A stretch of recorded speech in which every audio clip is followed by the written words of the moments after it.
Actually, everything started in 1998 in the probably August or September.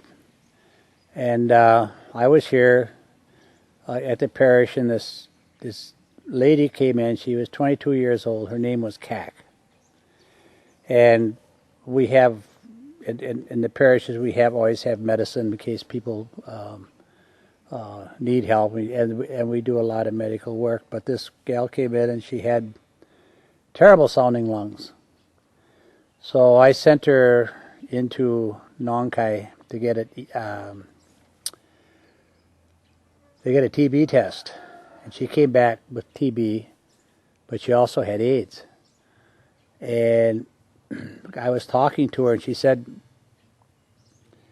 "If you want, I can take you back to where there's other AIDS people too." And this is in this village of Don Wai right here.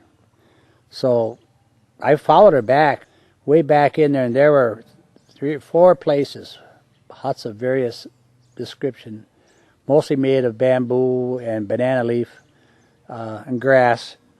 And there were families in there in various stages of dying. It was just awful. And they had relatives that would, or people that would, that felt sorry for them, would put, what's like lepers of old, I guess, put food on the ground, just, outside of where, because people didn't know about AIDS. They didn't know how they're going to catch it.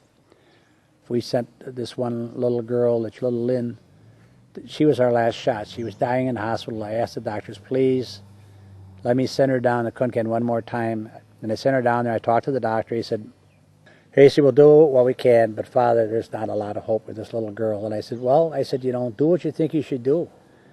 I mean, even if it seems to be a little bit too much. So they decided they're going to give her the antibacterial drugs IV, which is something they had never done.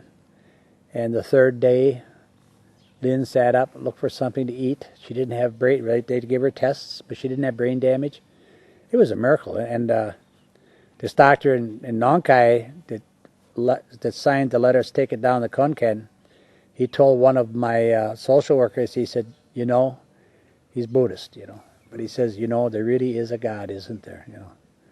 So I think that's a wonderful testimony. The first couple of years,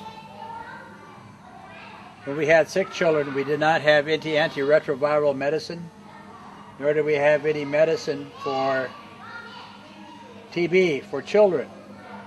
So the children began to die.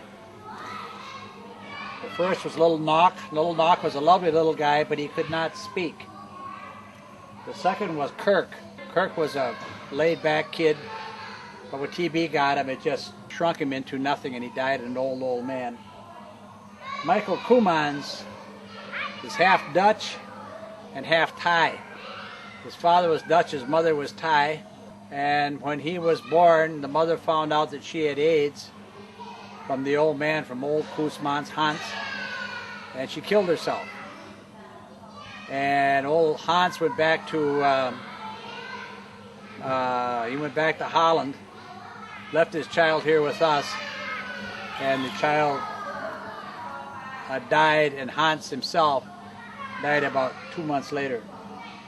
And the last child is a little girl named Nam Phon. She never really had a handle on life when she got here. She was sick, and she just couldn't recover, couldn't make a comeback, and she died quite soon.